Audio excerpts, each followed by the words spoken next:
Welcome one more day to Space and Harmony. In the previous episode, we already saw some historical and incontestable evidence concerning the incarnation of the universal mind and heart, fully manifested, revealed through a man 2000 years ago, but also through others in a more partial way, even in prehistoric ages, as we are going to see. Today I bring for you very interesting anthropological keys concerning the cosmic man and the function as universal Messiah. I have been researching this subject for many years and receiving revelation as well. And lately, the neurons of light in myself seem to be more activated and I'm seeing more details than previously. Now, before going into all this, I would like to remind you there is a new session of the introductory course on Vital Harmonia and Soul Therapy, already available on the other channel, Vital and Harmonia. And it is about the magic of the voice this time. There I show different voice tones, the psychology of the voice. And since some people ask me, I also inform you that there have been already cases of allergy to the garbage some want to put into people's veins. That is why some say it is not ready. Others even affirm that those with allergies should abstain from it. But in spite of all that, some even hope for the improvement of the product, when in reality it would only hide the effects. And the genetic material is going to be the same. It comes from fetuses and it has RNA, which modifies the DNA. And therefore, all this is a source of disease. Actually, the human DNA has been altered by genetic crossbreeds of animals and plants that humans have been consuming for thousands of years. And the increase of strange diseases is not an accident. It all derives from accumulated factors. Therefore, our main guide should be the original light DNA, the source of life in us, which has been offered to humanity from an internal experience of awakening and true work. And with this, we go straight into the subject of today. We must see that there are anthropological, psychological, and even ontological evidence of the Messiah. What does it mean to be a Messiah? And all this has to do with revealing the meaning of human life on Earth. This is the key to the ontological reason of human existence. Why are we living on Earth in these conditions of suffering, struggle, contradictions? Some of us have been showing the truth about all this since prehistoric times. But obviously there have been ages in which the teaching of true light has been buried due to catastrophes, human trauma, and also dark influences.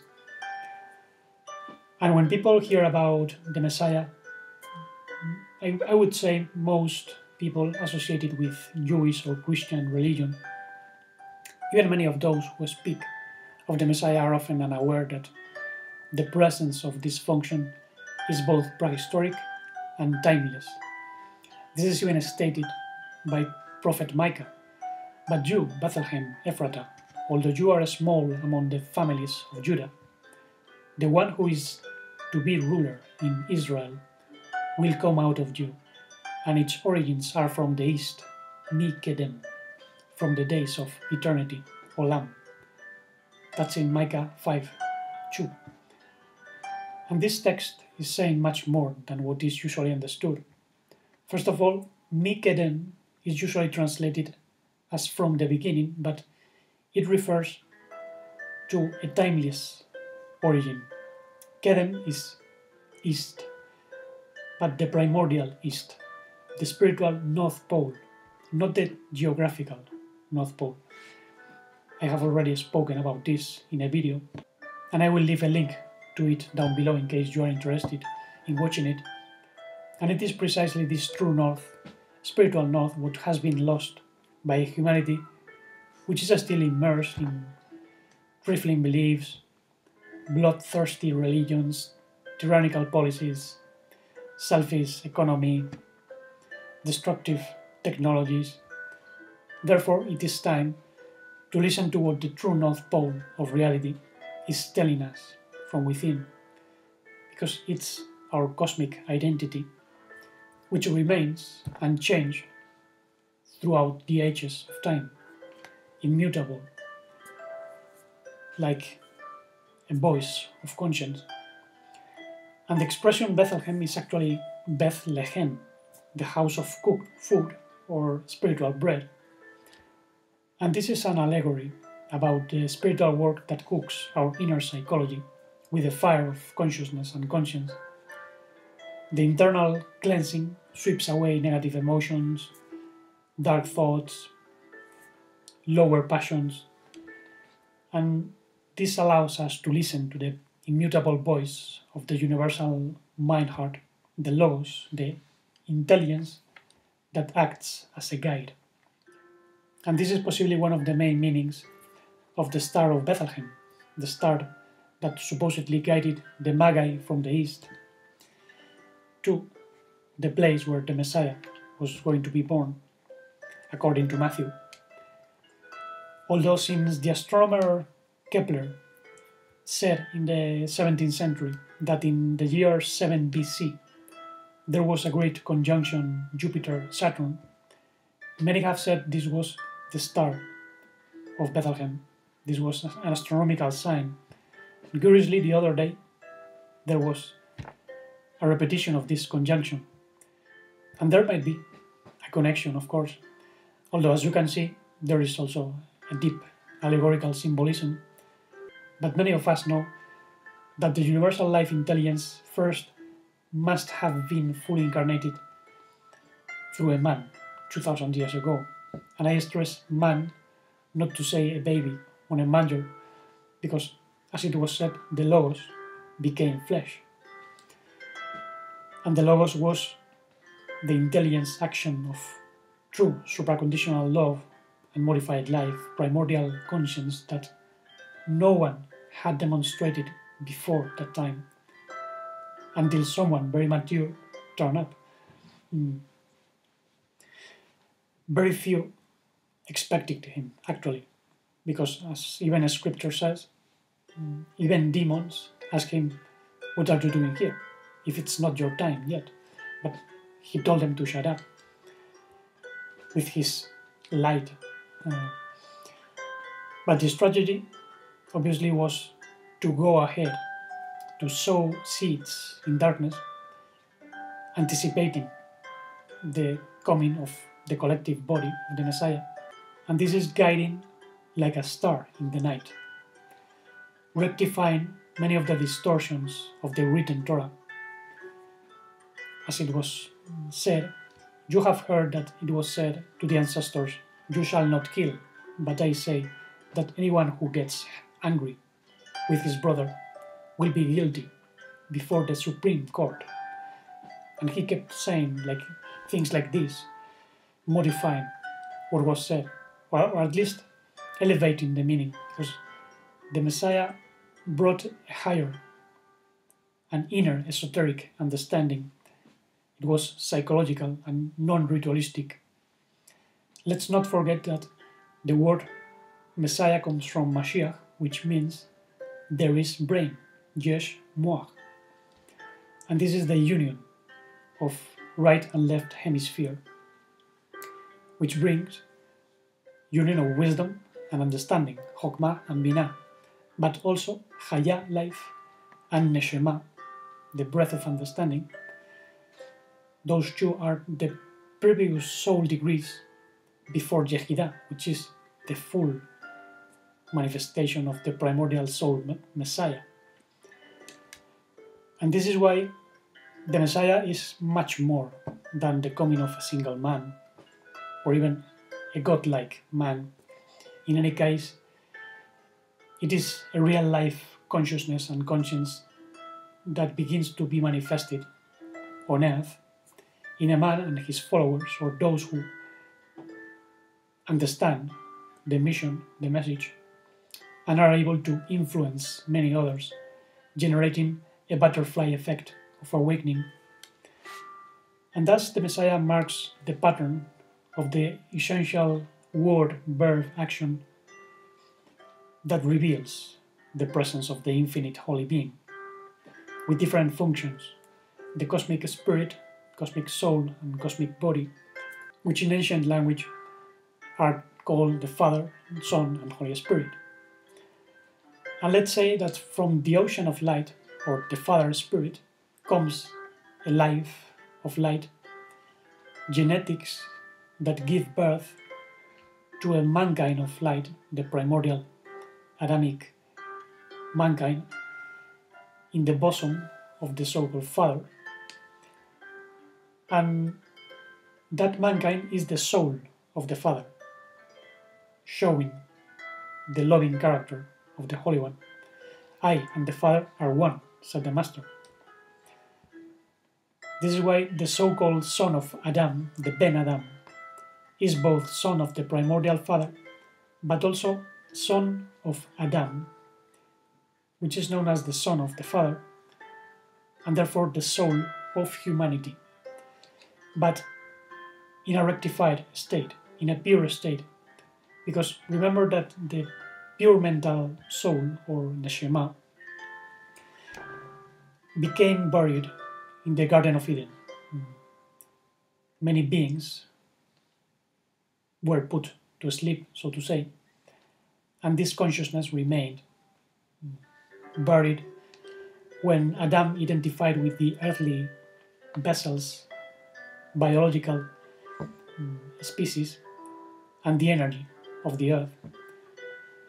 And this is why the Adamic soul acquired an image and likeness that was not the Adamic image, but just an animal, amphibian, serpentine image that belonged to animal species. So when in Genesis 1 we hear about making Adam, humanity, in the image and likeness of Elohim, this alludes to a humanity that was shaped according to the forces of the stars, since Elohim means nature. It has the same geometric value as Ateva, nature, 86. And nature makes copies, similarities, fractals, all with the help of architects, micro and macro intelligences. So Adam, humanity, inherited the shadow, or tselem, of the world, the fallen world especially. That is why we have defects in our human bodies. And we can see that our body is the microcosm of a macrocosm. And we usually reflect the defects of the cosmos, even though we can rectify those defects. Now, Genesis 1 also speaks of a fifth day of creation, where beings of earth, water, and air were born. And these were incorporated into the Adam, the humanity, of day 6. So the reptoids represent the moving center, the fish brought the sexual center, the behemoth, or beasts, provide the emotional center, and the air beings are associated with the mental center. So all species of beings were contained in the Adamic species from which we derive, and those previous species were not just animals. Some of them are what people nowadays call aliens. And all these species also represent the 4 elements that you can notice. And these 4 elements became disorganized according to many myths, disorganized by selfish desire, eros, which in Hebrew is ratzon alekavel, the desire to receive. And this is reflected in the word eretz, earth, which is a permutation of ratzon, wish or desire. And all this is mirrored when it is said that Eretz, the earth, became disorganized and desolated, tohu vavohu, in Genesis 1. And according to the Enuma Elish, the Sumerian creation myths and other stories, this was due to a catastrophe in which there was a planetary crash with something, a comet, possibly. And from then onwards, our Earth, Moon, and other objects appeared, being subject to cyclical catastrophes. Now notice that Eretz is a permutation of Ratzon, will, desire. But this will must be harmonized in order to become Ratzon Alejaspia, the will to donate the wealth of life. Something which is almost impossible in catastrophic conditions. So we must understand that the true tree of life begins with our true being, the real I amness, which is the axis, the true north pole, not the geographical pole that is subject to modifications because of the catastrophes. There is a spiritual pole from which our true will, our true desire, and conscience spring.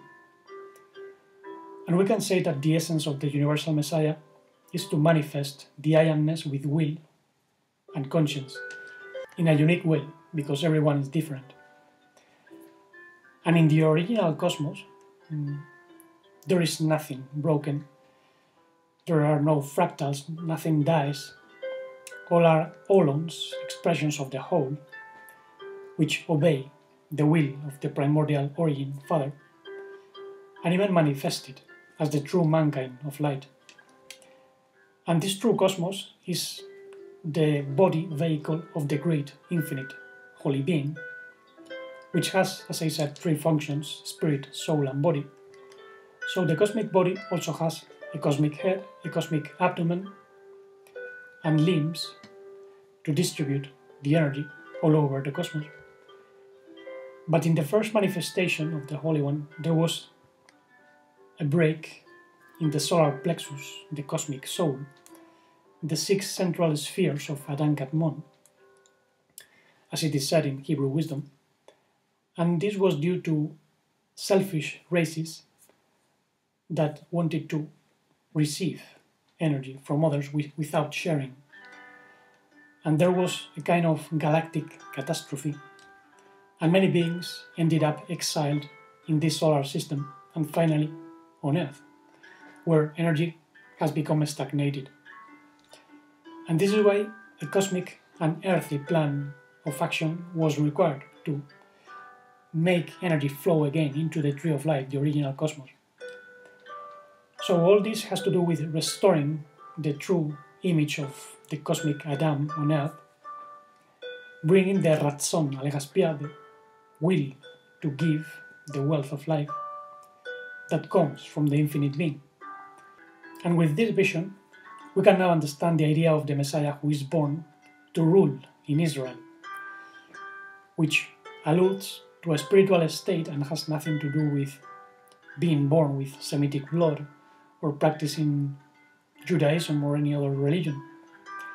He who conquers his basic passions and is capable of behaving like a human, who begins to mature, being an expression of the soul image from the original being of light, then begins to be part of true spiritual Israel.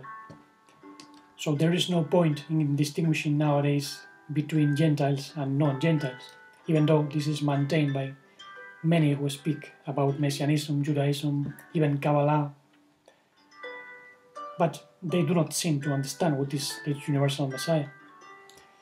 In Kabbalah, it is often said that there is a Messiah ben Joseph, which is the spiritual seed, and also a Messiah ben David, or Messiah ben David, which would be the Son of Light manifesting in matter, the material world, to free people from oppression, war, poverty.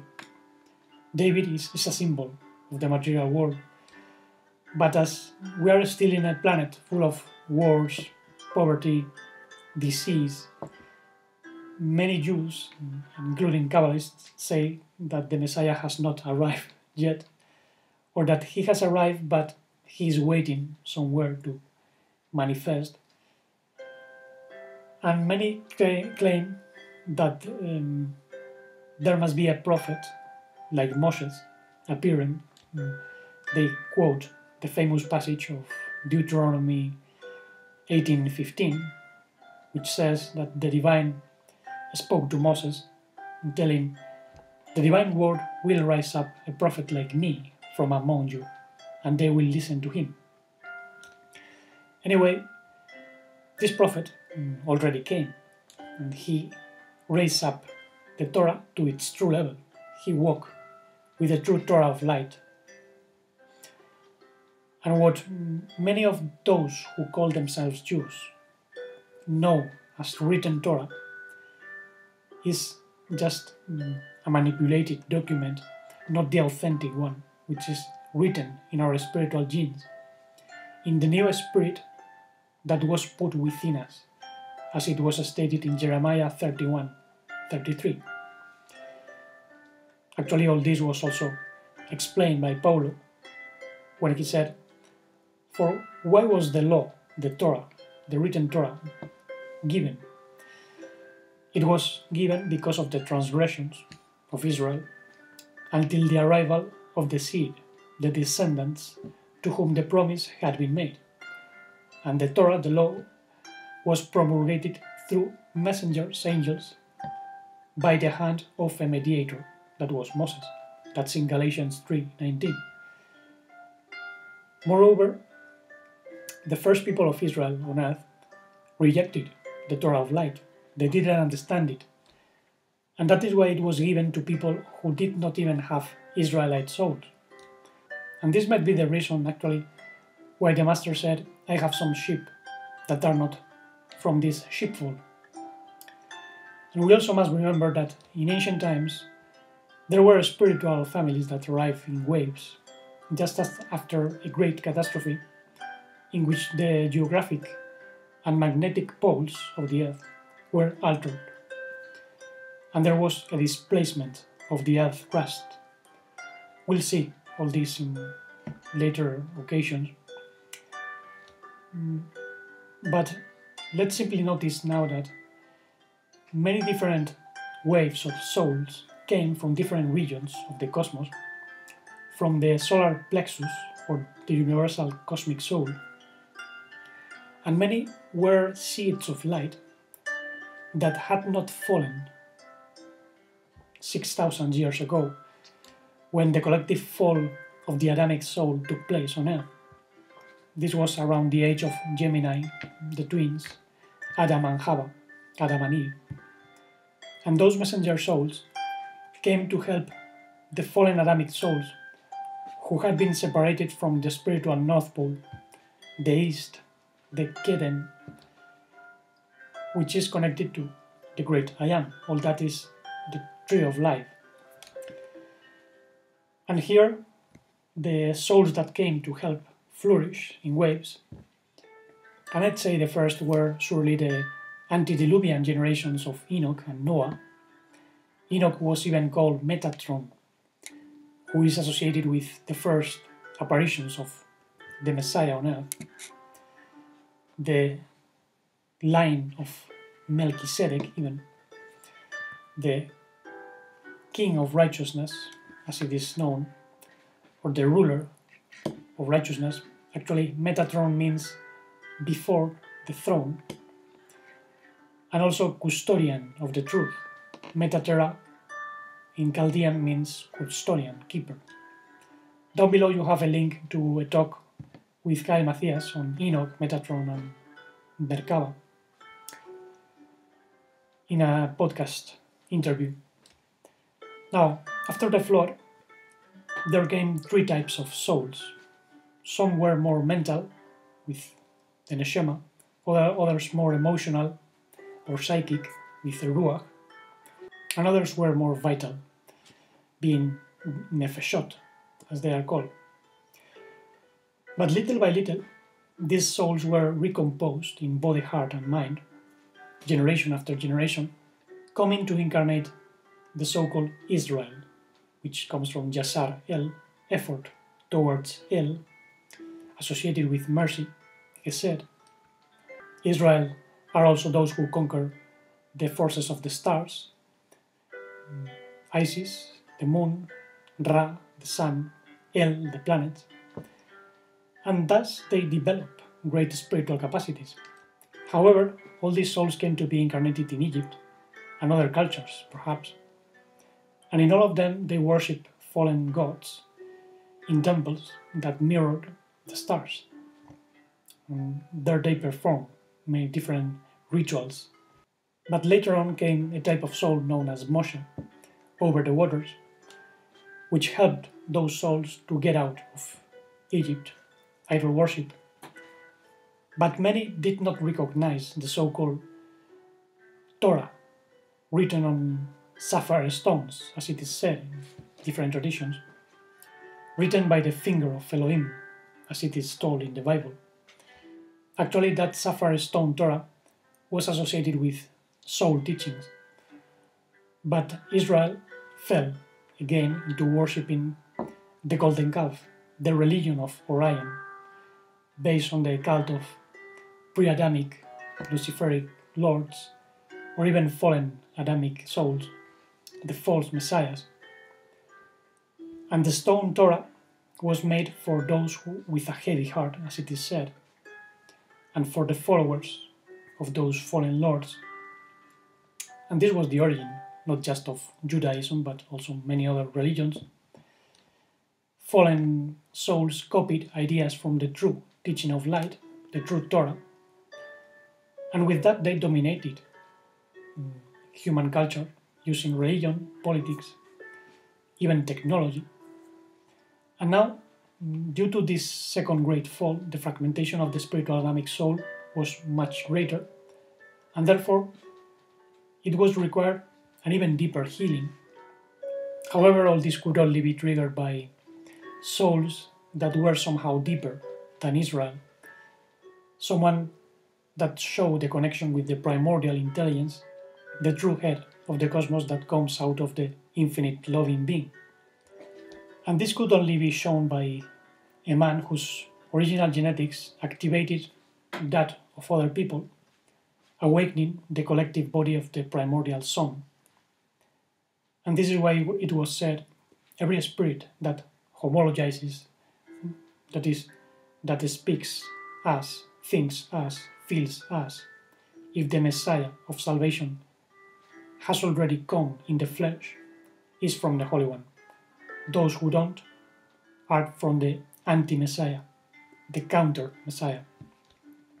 That's in 1 John 4:2. Anyway, I'll continue talking about the anti-Messiahs in another video, because there is much to say, as well as about the ages of time, which are also connected to different apparitions of the Messiah, which remains as an immutable North Pole, the guiding star. But for now, thank you very much for your attention. If this has been helpful to you, please give thumbs up. Subscribe if you want to receive weekly notifications. I will leave this written on the blog when it is ready. The blog is themusicofwisdom.blogspot.com, or the Song of Reality. You already have the previous exposition written on the blog. And until the next day, let's keep opening the mind and heart, so that the primordial supraconditional love and modified life, integral conscience and deep blissful serenity can be manifested through us.